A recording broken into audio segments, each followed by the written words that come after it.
Much like when I teach my best yoga class, I never know really what these videos are going to be about until I kind of arrive to this moment where it's here.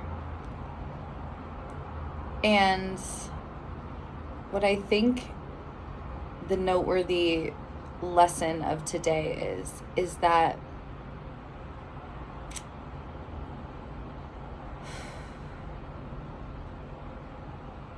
we put a lot of emphasis on communication during healing, during disagreements, during collaborations. And I am someone who loves words. I love to speak. I love to write. I love to listen. I hear lyrics first in music and then everything else. Like, I am a word person.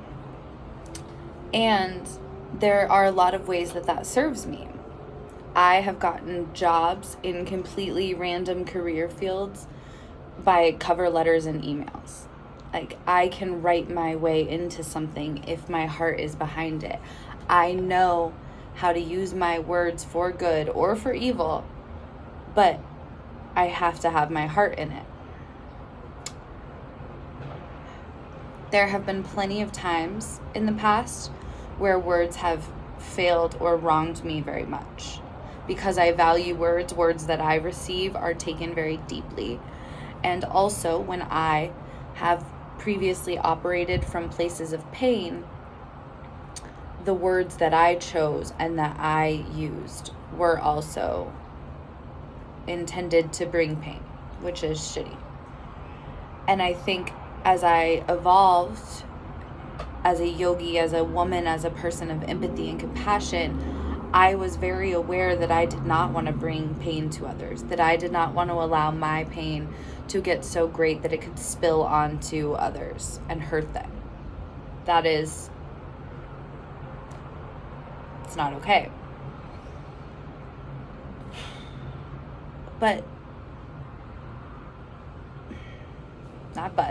This serves me well in my marriage, in my friendships, in my work and like professional life, because I'm able to sort of like take a breath and like apply some vulnerability or non-judgment, or use communication tactics built to evoke less defensiveness. I understand how to communicate with strangers. I understand how to communicate with colleagues and with friends, and for the first time with like women of all ages. It's really magical. My marriage communication is on fire. Like, I'm learning how to use this voice. This is great. At the exact same time, I am like clamming up in new spaces. I am having a harder time communicating with people who I have known through all versions of myself, family and beyond. I am very slow to respond to texts. Like, it will take me 3 days, and I will genuinely DMs as well, like comments. I just like, I receive it and I love it and I swirl it, but like the like physical act of getting it out, I just don't always have the words, and I want to not speak until I have the words. And that becomes complicated in certain relationships. And we hear a lot of things that say you should communicate with your family no matter what. And I think that comes from a beautiful place, maybe. But sometimes less communication is just what we're capable of when we don't have the words. And not communicating doesn't mean there isn't love and gratitude and empathy and something, right? Like, the connection is always there. The gratitude for the positive is always there, but sometimes like the words aren't. And that is a boundary, I think, for that like life puts in place. And maybe the people pleasers in us, or the guilt laden, or those of us who have never heard of boundaries or couldn't fathom such a thing, it seems really scary, and it seems really weird, and it seems really stark. And maybe it's not. Like, I'm just exploring for the first time that there are like